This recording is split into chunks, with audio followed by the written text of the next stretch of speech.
हमने last episode में देखा था कि किसी डीमन ने तांजीरो की पूरी फैमिली को मार दिया था।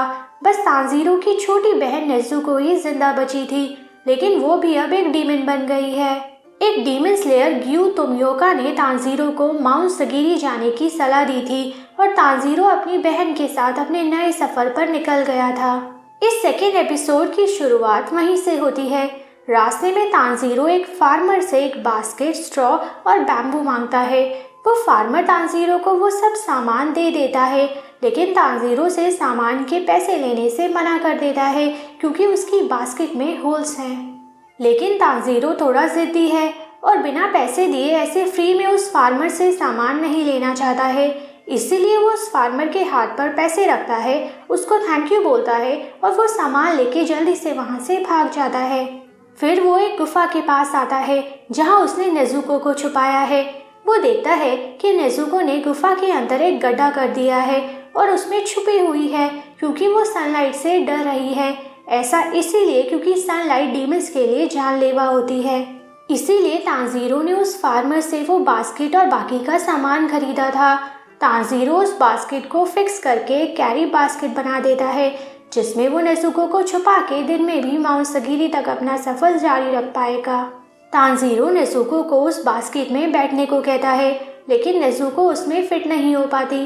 तभी तांजीरो को याद आता है कि अब क्योंकि नेज़ुको एक डीमन है तो वो अपना साइज बदल सकती है। इसीलिए तांजीरो नेज़ुको को अपना साइज उस बास्केट के अकॉर्डिंग छोटा करने को कहता है। एक मोमेंट के लिए तांजीरो को लगता है कि शायद नेज़ुको उसकी बात समझ नहीं पा रही है, इसलिए वो थोड़ा धीरे धीरे बोलता है, लेकिन नेज़ुको उसकी बात समझ जाती है और अपना साइज छोटा कर लेती है, जिस वजह से वो उस बास्केट में इजीली फिट हो जाती है। इसके बाद तांजीरो उस बास्केट को अच्छे से कवर करता है और फिर दोबारा अपने सफ़र के लिए निकल पड़ता है। रास्ते में वो एक औरत से माउंट सगीरी का रास्ता पूछता है। वो औरत उसको सही डायरेक्शंस बताती है और उसको केयरफुल रहने के लिए वार्न भी करती है क्योंकि आगे का रास्ता खतरनाक है और पिछले कुछ दिनों में वहाँ से कई लोग गायब हुए हैं। तांजीरो फिर भी अपना सफ़र जारी रखता है। सफ़र करते करते उसको रात हो जाती है। रास्ते में तांजीरो और नेज़ुको को एक टेम्पल दिखता है। जैसे ही तांजीरो उस टेम्पल की तरफ बढ़ता है, उसको खून की महक आने लगती है। उसको लगता है कि कहीं किसी को चोट न लगी हो, इसलिए वो टेम्पल की तरफ भागता है, लेकिन टेम्पल के अंदर उसको एक खौफनाक नज़ारा दिखता है। वहाँ एक डीमन होता है जिसने वहाँ रह रहे सभी लोगों को मार दिया है और अब उनकी डेड बॉडी खा रहा है। इतना सारा खून देख के नेज़ुको के मुंह में भी पानी आने लगता है। वो डीमन कहता है, ये मेरा इलाका है और तुम दोनों ने यहाँ आके अच्छा नहीं किया। ये कह के वो डीमन जोर से तांजीरो पर झपटता है। डीमन के अटैक से बचने के लिए तांजीरो उसकी गर्दन पर अपनी कुल्हाड़ी से वार करता है, जिससे उस डीमन के गले से खून निकलने लगता है। लेकिन वो डीमन तांजीरो को मॉब करता है और कहता है, तुम्हारा निशाना तो अच्छा था, लेकिन मेरे घाव कुछ ही देर में खुद ही हील हो जाएंगे। और ऐसा ही होता है। उस डीमन का घाव खुद ही भर जाता है और वो डीमन दोबारा तांजीरो पर अटैक करता है। वो डीमन बहुत फास्ट और स्ट्रांग होता है और इस बार तांजीरो उस डीमन के अटैक से बच नहीं पाता और ऐसा लगता है कि वो डीमन तांजीरो को खा जाएगा। लेकिन तभी नेज़ुको अपने भाई की जान बचाने के लिए उस डीमन के सर पर जोर से लात मारती है, जिस वजह से उस डीमन का सर उसकी बॉडी से अलग होकर दूर जाके गिरता है। तांजीरो को लगता है कि वो डीमन मर गया, लेकिन तभी उस डीमन की बॉडी दोबारा तांजीरो को पकड़ने की कोशिश करती है। इसीलिए नेज़ुको उस बॉडी को भी जोर से लात मार के दूर फेंक देती है। फिर उस डीमन का सर उन दोनों भाई बहनों से बात करने लगता है। वो कहता है, मुझे लग ही रहा था कि तुम दोनों में से कोई एक डीमन है, तभी तुमसे अजीब महक आ रही थी, पर एक डीमन एक इंसान के साथ क्या कर रही है। तभी उस डीमन के सर से दो हाथ निकलने लगते हैं और वो डीमन दोबारा तांजीरो पर हमला कर देता है। वहीं दूसरी ओर उस डीमन की बॉडी नेज़ुको पर अटैक कर देती है और नेज़ुको को घने जंगल में फेंक के मारती है। उस डीमन के सर से लड़ने के लिए तांजीरो उसके सर पर बार बार अपने सर से हेडबटिंग करता है और फिर उस डीमन के सर को अपनी कुल्हाड़ी में फंसा के एक पेड़ पर फेंक के मारता है, जिससे उस डीमन का सर कुल्हाड़ी और पेड़ के बीच फंस जाता है। इसके बाद तांजीरो नेज़ुको को ढूंढता हुआ जंगल की ओर भागता है। वो देखता है कि उस डीमन की बॉडी नेज़ुको को बुरी तरह पीट रही है और उसको खाई में फेंकने वाली है। अपनी बहन को बचाने के लिए तांजीरो उस डीमन की बॉडी को लेके खुद खाई में कूद जाता है, लेकिन नेज़ुको तांजीरो को पकड़ लेती है और उसकी जान बच जाती है। उस डीमन की बॉडी खाई में गिर जाती है, जिस वजह से उस डीमन के सर को दर्द फील होता है और वो बेहोश हो जाता है।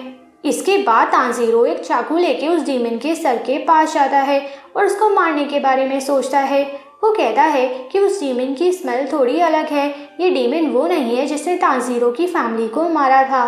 पर फिर भी तांजीरो उस डीमन को जिंदा नहीं छोड़ सकता है, क्योंकि अगर वो डीमन बच गया तो वो दोबारा निर्दोष लोगों को अपना शिकार बनाएगा और खा जाएगा। तांजीरो को समझ नहीं आता कि वो क्या करे, उस डीमन को मारे या जिंदा बख्श दे। तभी वहाँ एक मिस्टीरियस आदमी आता है जिसने एक रेड कलर का मास्क पहना होता है। वो आदमी तांजीरो को बताता है कि वो डीमन चाकू से नहीं मरेगा। तभी तांजीरो की नज़र एक बड़े पत्थर पर पड़ती है।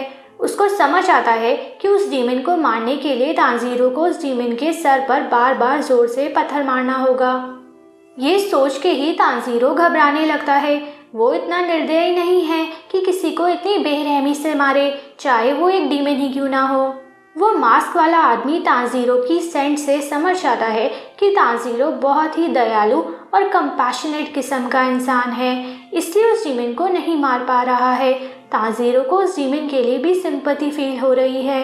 तभी वो डीमन होश में आ जाता है और तांजीरो पर फिर से हमला करने की कोशिश करता है, लेकिन तभी सुबह हो जाती है और उस डीमन का सर सूरज की रोशनी पड़ते ही जल के राख हो जाता है। ये देख के तांजीरो को नेज़ुको का ख्याल आता है, कहीं उस पर भी सूरज की रोशनी ना पड़ जाए। वो नेज़ुको को ढूंढता हुआ टेम्पल की ओर भागता है और देखता है कि नेज़ुको सेफ है और टेम्पल के अंदर चुपके बास्केट में बैठी है। अपनी बहन को सही सलामत देख के तांजीरो चैन की सांस लेता है।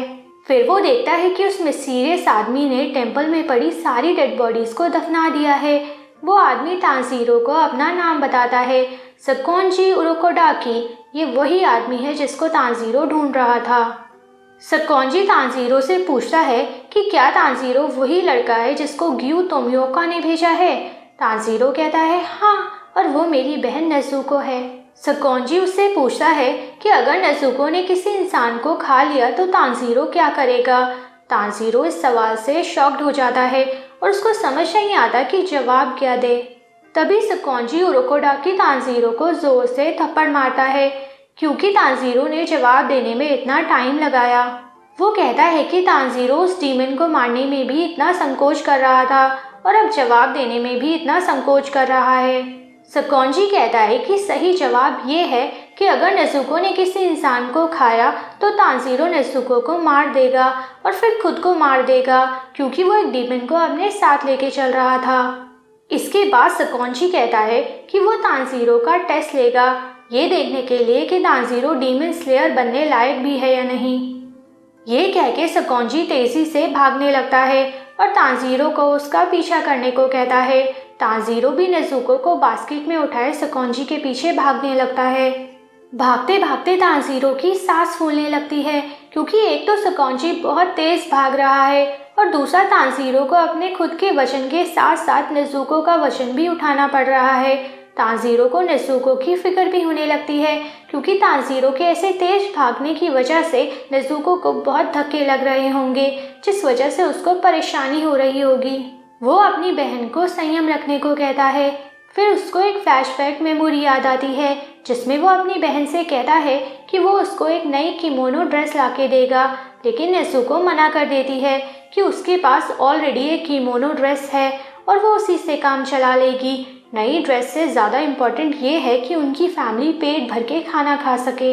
इस फ्लैशबैक मेमोरी को याद करके तांजीरो थोड़ा इमोशनल हो जाता है। वो नेज़ुको से दोबारा प्रॉमिस करता है कि वो उसको दोबारा ह्यूमन बना देगा और उसके लिए वो सब कुछ करेगा जो वो अपनी फैमिली के लिए पहले नहीं कर पाया। भागते भागते शाम हो जाती है और वो तीनों सकोंजी के घर पहुंच जाते हैं।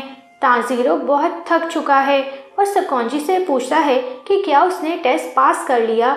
सकोंजी कहता है कि टेस्ट तो अभी शुरू होगा, अब उनको माउंट सगीरी की चढ़ाई चढ़नी होगी।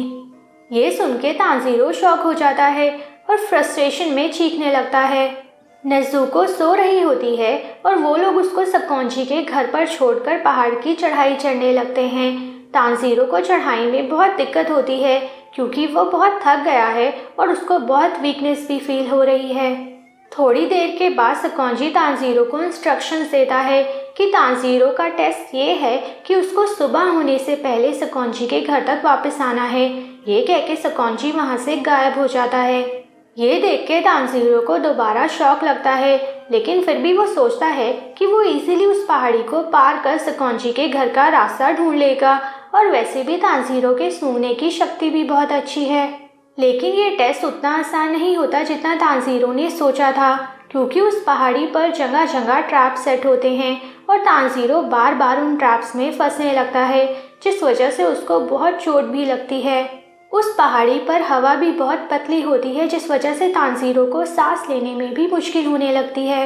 लेकिन फिर भी तानजीरो हार नहीं मानता और खुद को हौसला देता है कि उसको नेज़ुको के लिए ये टेस्ट पास करना ही होगा। तानजीरो अपने सूंघने की शक्ति पर फोकस करता है और उन ट्रैप्स को एक एक करके पार करने लगता है और सफल होता है।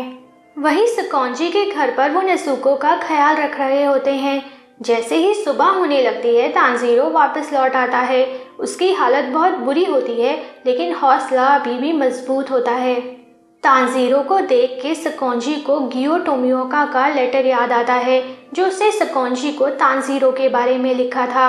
एक फ्लैशबैक में हम देखते हैं कि सकॉन्जी को गियो का लेटर मिलता है, जिसमें उसने तानजीरो और नेज़ुको के बारे में सब कुछ लिखा होता है। गियो को यकीन है कि ये दोनों भाई बहन थोड़े स्पेशल हैं और नेज़ुको किसी इंसान को हार्म नहीं करेगी। गियो ने ये भी लिखा था कि उसको पूरा भरोसा है कि तानजीरो एक अच्छा डीमन स्लेयर बन पाएगा, क्योंकि वो बहुत बहादुर है और उसकी सूंघने की शक्ति भी सकॉन्जी की तरह ही बहुत अच्छी है। गियो को ये भी लगता है कि तानजीरो सकॉन्जी का असली वारिस बनने की क्षमता रखता है। गियो अपने लेटर में सकॉन्जी से माफ़ी भी मांगता है कि उसने उनको ऐसे परेशान किया। गियो का लेटर मिलने के बाद सकॉन्जी तानजीरो और नेज़ुको को ढूंढने निकल पड़ता है, जैसा कि हमने पहले ही एपिसोड में देख लिया है। प्रेजेंट टाइमलाइन में सकॉन्जी तानजीरो को डीमन स्लेयर की ट्रेनिंग देने के लिए मान जाता है और उसको अपना स्टूडेंट एक्सेप्ट कर लेता है। इसी सीन के साथ ये एपिसोड ख़त्म हो जाता है। अगर आपको इस एपिसोड की एक्सप्लेनेशन अच्छी लगी हो तो प्लीज़ इस वीडियो को ज़रूर लाइक करना और मुझे कमेंट सेक्शन में भी ज़रूर बताना। Thank you for watching.